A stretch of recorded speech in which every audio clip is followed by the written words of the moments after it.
Hi friends, അസ്സലാമു അലൈക്കും. Welcome back. നമുക്ക് ഇന്ന് നല്ലൊരു ബ്രേക്ക്ഫാസ്റ്റ് ഈസി ആയിട്ട് റെഡിയാക്കാം. രണ്ട് ചേരുവകൾ മാത്രം മതി. ഞാനിതിൽ കുറച്ച് എക്സ്ട്രാ കൂടി ചേർത്തിട്ടുണ്ട്. അത് വേണമെന്ന് നിർബന്ധമൊന്നുമില്ല. അതിൻ്റെ പേരിലാണ് 2 ചേരുവ എന്ന് പറയുന്നത്. അപ്പോൾ എന്താണെന്ന് നമുക്ക് കണ്ടു നോക്കാം. ഒരു പാത്രം എടുക്കുക. അതിലോട്ട് 1 ടേബിൾ സ്പൂണ് കടലപ്പൊടി ഇട്ട് കൊടുക്കുക. 1 ടേബിൾ സ്പൂൺ തന്നെ വെള്ളവും കൂടി ഒഴിച്ച് കൊടുക്കുക. കട്ടയില്ലാതെ കലക്കി എടുക്കണേ.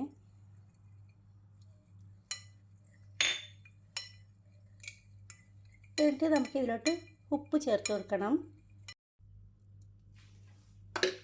ഉപ്പ് ചേർത്തതിന് ശേഷം വീണ്ടും ഒന്ന് കലക്കി എടുക്കണം. ഇനി നമുക്ക് ആവശ്യമുള്ളത് 2 കോഴിമുട്ടയാണ്. അത് ഇതിലോട്ട് ഇട്ടെടുത്തതിന് ശേഷം ഒന്ന് കലക്കി എടുക്കുക. പെട്ടെന്ന് തന്നെ ബ്രേക്ക്ഫാസ്റ്റ് റെഡിയാക്കാൻ പറ്റുന്നതാണ്. ഇങ്ങനെ ഒരു മുട്ടയും ഇങ്ങനത്തെയൊക്കെ ഉണ്ടെങ്കിൽ വീട്ടിൽ നമുക്ക് രാവിലെ എന്തെന്ന് ചിന്തിക്കാണ്ട് നല്ല ടേസ്റ്റ് ആയിട്ടുള്ള ഒരു ബ്രേക്ക്ഫാസ്റ്റാണ്. അങ്ങനെ ഇപ്പോൾ മുട്ട കലക്കി എടുത്തിട്ടുണ്ട്. ഇതവിടെ ഇരിക്കട്ടെ. പാൻ വെച്ചിട്ട് ചൂടാകുമ്പോഴത്തേക്കും അതിലോട്ട് 1 ടീസ്പൂൺ മാത്രം ഓയിൽ ഒഴിച്ച് കൊടുക്കുക. എന്നിട്ട് നേരത്തെ കലക്കി വെച്ചിട്ടുള്ള മുട്ട ഉണ്ടല്ലോ, അത് ഒഴിച്ച് കൊടുക്കണം. ഇനി നമുക്കിതൊന്ന് തീയൊന്ന് കുറച്ച് കൊടുക്കുക. ഇനി നമുക്കിതിന് മുകളിലോട്ട് 1 സ്ലൈസ് ബ്രെഡ് വെച്ച് കൊടുക്കാം. ഇതിലോട്ട് കയ്യിലുണ്ടെങ്കിൽ ചീസ് വെച്ച് കൊടുക്കുക. ഏത് ചീസ് വേണമെങ്കിലും വെച്ച് കൊടുക്കുക. നേരെ ആക്കിയിട്ട് വെച്ച് കൊടുക്കണേ. ഞാൻ പറഞ്ഞിട്ട് ഈ സമയം തീ ഒന്ന് ചെറുതാക്കി കൊടുക്കണം, ഇല്ലെങ്കിൽ മുട്ട അടിവശം കരിഞ്ഞു പോകും. ഇതിന് മുകളിലോട്ട് കുറച്ച് കെച്ചപ്പ് ഇഷ്ടമുണ്ടെങ്കിൽ മാത്രം വെച്ച് കൊടുത്താൽ മതി, ഇല്ലെങ്കിൽ ഇത് സ്കിപ്പ് ചെയ്യുക കേട്ടോ. അതുപോലെ വീണ്ടും 1 സ്ലൈസ് ബ്രെഡും കൂടി വെച്ച് കൊടുക്കുന്നുണ്ട്. ഞാൻ പറഞ്ഞത് വളരെ ഈസി ആയിട്ടുള്ളൊരു ബ്രേക്ക്ഫാസ്റ്റാണ്.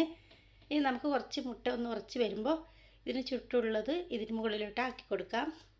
കുറച്ച് വെന്ത് വരുന്നുണ്ട്. ഇതിന് സൈഡിലുള്ളതൊക്കെ ഞാനൊന്ന് കവർ ചെയ്തിട്ട് നമുക്കൊന്ന് തിരിച്ചിട്ട് കൊടുത്താൽ മതി. ഇതേപോലെ ഒന്ന് കവർ ചെയ്തെടുക്കാം 4 വശവും. അത് ഞാൻ തിരിച്ചിട്ട് കൊടുത്തിട്ടുണ്ട്. ഇനി ആ സൈഡും നല്ലോണം ഒന്ന് മൊരിഞ്ഞ് കിട്ടണം.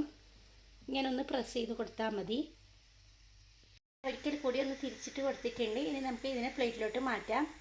ഞാൻ പ്ലേറ്റിലോട്ട് മാറ്റിയിട്ടുണ്ട്. ഇനി നമുക്ക് കട്ട് ചെയ്തിട്ട് കഴിക്കാം. വളരെ പെട്ടെന്ന് തന്നെ കുട്ടികൾക്ക് ലഞ്ച് ബോക്സിലൊക്കെ കൊടുക്കാം പറ്റിയ നല്ലൊരു ബ്രേക്ക്ഫാസ്റ്റാണ്. അപ്പോൾ ഈസിയാണ്. എല്ലാവരും ബ്രെഡും മുട്ട ഉണ്ടെങ്കിൽ ഇങ്ങനെ ഒന്ന് ട്രൈ ചെയ്ത് നോക്കണേ.